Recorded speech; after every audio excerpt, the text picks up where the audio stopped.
Madem böyle bir iş var neden yapmıyoruz dedik. Deneyelim en azından dedik. Gittik, denedik, yaptık. Ama yapılmaması gereken bir şeymiş. Katili de vardı, ailesine katleden de vardı. Lavaboya gidip büyük abdestini yapıp onu eline alıp oynayan da vardı, yiyen de vardı. Ormanın içinde jandarmalar aldı bizi. Yediğimiz dayan zaten haddi hesabı yoktu. Bu videoyu izleyen arkadaşlara şöyle bir mesaj söylemek isterim.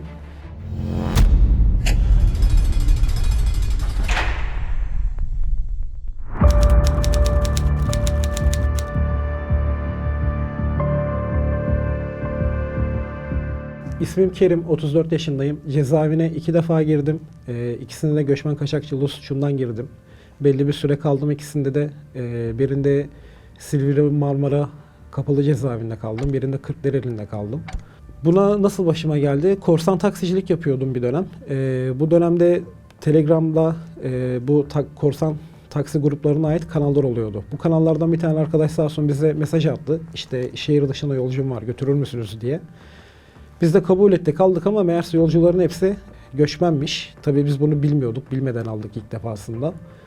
Ondan sonra Kırklareli'nde suçüstü yakalandık. Tabii ama biz suç olduğunu bilmeden gittiğimiz halde suçüstü yakalandık. O yüzden çok kalmamıştık. 3,5 ay gibi bir süre kalmıştım Kırklareli'nde. Ondan sonra tahliye olduk. Mahkememiz hala devam ediyor. İkincisinde de madem böyle bir iş var neden yapmıyoruz dedik. Deneyelim en azından dedik. Gittik, denedik, yaptık. Ama yapılmaması gereken bir şeymiş. Aslında günümüzde şu anda bile yapan çok insan var bu işi. Şimdi şöyle, kendi ülkelerinden deport edilmiş insanlar var, yabancı uyruklu. Afganlısı olsun, Pakistanlısı olsun, Suriyelisi olsun, bunların hepsi kaçak bir şekilde yurt dışına çıkmak istiyor. Bunları da işte bu illegal yollardan yurt dışına çıkarmak isteyen insanlara ulaşıyorlar bir şekilde. O insanlar da ben ve benim gibi insanlara ulaşıyorlar. Paraya ihtiyacı olan insanlara ulaşıyorlar demem daha doğru olur bence. Bunları işte örnek veriyorum, Zeytinburnu'ndan belli bir yerden konum atıyorlar şoförlere. Şoförler gidiyor bu konumdan bu insanları alıyorlar. Ve normal 2 araba 3 araba peş peşe işte Edirne'ye götürüyorlar veya Kırklareli'ne götürüyorlar. Oradan bildiğimiz sınırlardan ya duvardan atlattırıp geçiriyorlar ya Edirne'de Meriç Nehri var. Meriç Nehri'nden botla karşıya geçiriyorlar. Tamamen parasıydı. Heyecanı seven bir insanım. Hem o yarattığı aksiyon, heyecan hem de teklif ettikleri paraydı. Bu işe alanlar kişi başı 9.000 euro oluyorlar. Ve bu 9.000 euro atıyorum ve gönderdikleri zaman 10 kişi 15 kişi birden gönderiyorlar. Ve bu 9.000 eurodan da işte şoförlere verdikleri 1000 euro 1500 euro gibi bir para. Geriye kalan bütün para onlara kalıyor. Esas parayı burada onlar kazanıyor aslında. Ya zaten şöyle, ilk yakalandığımızda biz ormanın içinde jandarmalar aldı bizi. Yediğimiz dayan zaten haddi hesabı yoktu.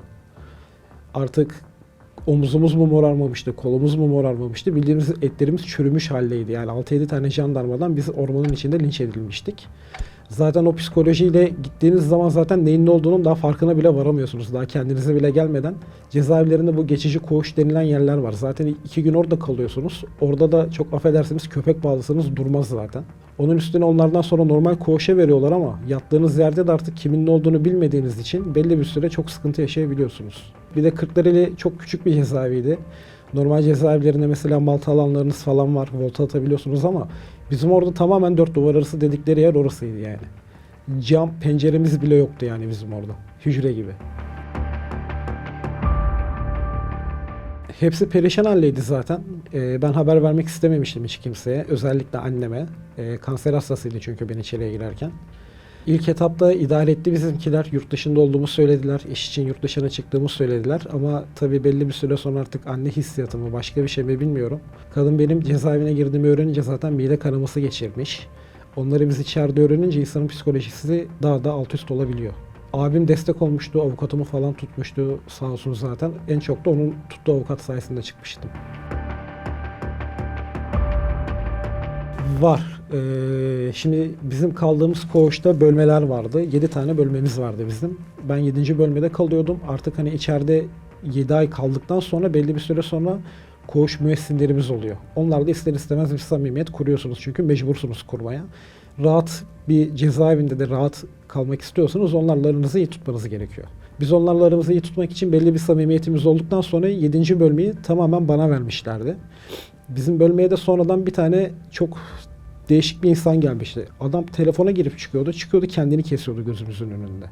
bildiğiniz eline bardağı alıyordu, çay bardağını kırıyordu, kendini kesmeye başlıyordu. Karışanı da sallıyordu tutarsa.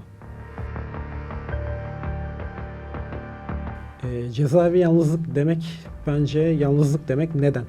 Kimseniz yok, dört duvar arasındasınız. Sadece ailenizi görmek istediğinizde günün 10 dakikası görebiliyorsunuz sadece. 60 dakika veriyorlar size. Haftanın 6 günü ailenizi arayabiliyorsunuz.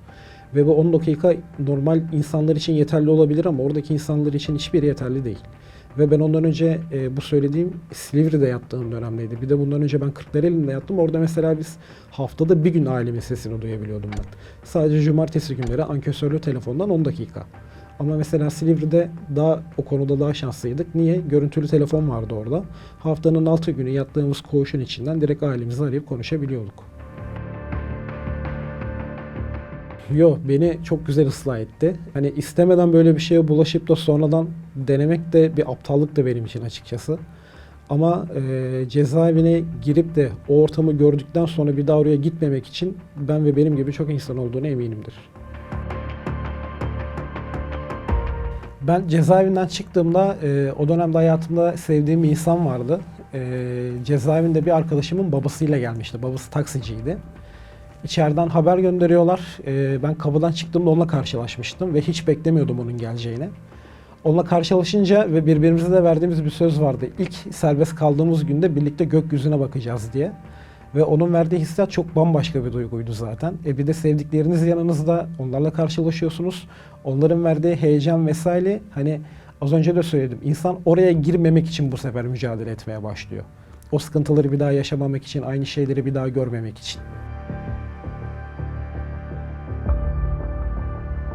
Çok şükür benim olmadı. Genellikle girdiğim her ortamda sevilen bir insan olduğum için orada da sağ olsunlar çok sevmişlerdi beni.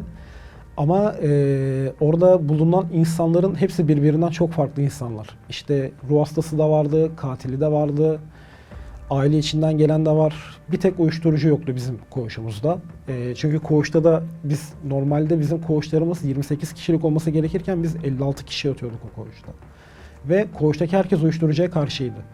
Ve o yüzden oraya hiçbir şekilde uyuşturucu mahkumu vermiyorlardı. Ama katili de vardı, ailesini katleden de vardı. Lavaboya gidip büyük abdestini yapıp onu eline alıp oynayan da vardı, yiyen de vardı. Ya tabii ki ben buna kolayca dönemedim. Mesela ben çıktıktan sonra ilk bir hafta boyunca ben evde her sabah saat 8'de kalkıp kendi kendime sayım veriyordum. Böyle şeyler de yaşadım ben. Onun psikolojisinden işte çıkmak beni sevenlerimin yanımda olmasıyla atlattım. İşte onların beni alıp dışarıya çıkarmasıyla, iş yerimize götürmesiyle, işlerle ilgili sorunları karşılaşıp bunları çözülmesi için beni o sorunlarla karşılaştırmaların sayesinde atlattım ben bu psikolojiyi. Hala var mı? Tabii ki var. İster istemez insan bir düşünüyor. Ya da hiç beklemediğiniz bir anda aklınıza gelebiliyor. Veya mesela örnek veriyorum, trafikte giderken kavga edeceksiniz ama aklınıza o soru işareti geldiği zaman bir geri vites yapıyorsunuz yani istemsizce. Ben şimdi bu adamı döversem bir daha oraya gider miyim diye düşünüyorsunuz mesela. Vallahi ben ilk 2 ay boyunca ortama alışmaya çalıştım. Hiçbir şey yapmadım. Ama 2 aydan sonra baktım zaman geçmemeye başladı. Kendime bir ajanda söyledim ve o ajandaya günlük tutmaya başladım. Yaklaşık 680 sayfa falan bir yazı yazdım. Onun haricinde ne yaptım diye sorarsanız boncuk yapmayı öğrendim cezaevinde. El işlerine sarmıştım. Çünkü zaman hiçbir şekilde geçmiyordu. En azından onlarla uğraştığınız zaman hem haftalık sigara paranız çıkıyor işin açıkçası. Ki oradaki çoğu mahkum bu tarz şeyler yapıyor. Hem de normal zaman geçiriyorsunuz. Ben bu şekilde geçirdim. Bu videoyu izleyen arkadaşlara şöyle bir mesaj söylemek isterim. İllegal hayattan uzak dursunlar. Hem ailelerini hasret hem de sevdiklerini kaybetmemek için. Para için cezaevine girilmez. O yüzden para için kimsenin de oraya gitmesini açıkçası istemem. Çünkü ben gittim, ne yaşadığımı bir ben biliyorum. Bir de oradaki insanlarla Rabbim biliyor. O yüzden kimsenin de para için oraya girmesini istemem. Sizlere de çok teşekkür ederim böyle bir fırsat verdiğiniz için.